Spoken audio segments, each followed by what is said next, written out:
पीछे आपका भाव उचित हो तो श्राप भी वरदान में परिवर्तित हो सकता है।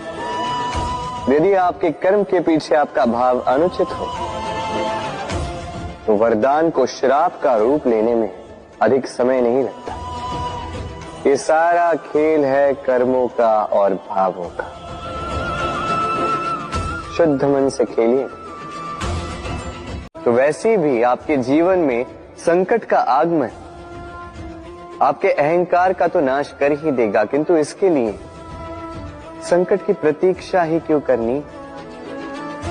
इस अभिमान को बढ़ने ही ना दे, उत्पन्न ही ना होने दे। विवेक की डोरी से थामे रखें इसे। देखिए, मैं श्रेष्ठ हूं, ये मानने में कोई आपत्ति नहीं, किंतु केवल मैं ही श्रेष्ठ हूं और कोई नहीं। ये अभिमान, ये अहंकार है। ये मेरी परछाई देख रहे हैं आप? प्रकाश का स्रोत जब सुहाना, जब दूर हो तो ये परछाई लंबी होने लगती है, किंतु जैसे जैसे प्रकाश का स्रोत सर के ऊपर आ जाए इस परछाई का आकार छोटा होने लगता है और अंधकार में तो ये परछाई लुप्त ही हो जाती।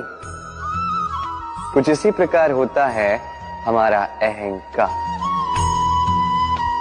सुख के आगमन में, वैभव की उपलब्धि में ये बढ़ने लगता, किंतु जैसे ही संकट का ताप सर चढ़ने लगे ये अहंकार छोटा हो जाता और जब संकट का अंधकार हमें चारों ओर से घेर लेता है तब ये अहंकार परछाई की भांति लुप्त हो जाता है।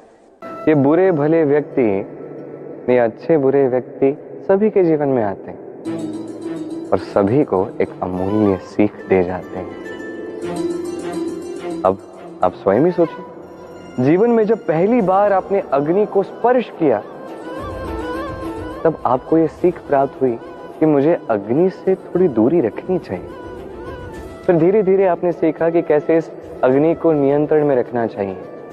फिर आपने सीखा कि कैसे इसका उपयोग जीवन में करना चाहिए, चाहे अंधकार में प्रकाश पाने के लिए हो या भोजन पकाने के लिए। इसी प्रकार ये बुरे व्यक्ति जो जीवन में आते हैं, कुछ सिखा कर जाते हैं, उनका आभार व्यक्त कीजिए। उनके विषय में बुरा सोचने की या बुरा अनुभव करने की आवश्यकता नहीं है।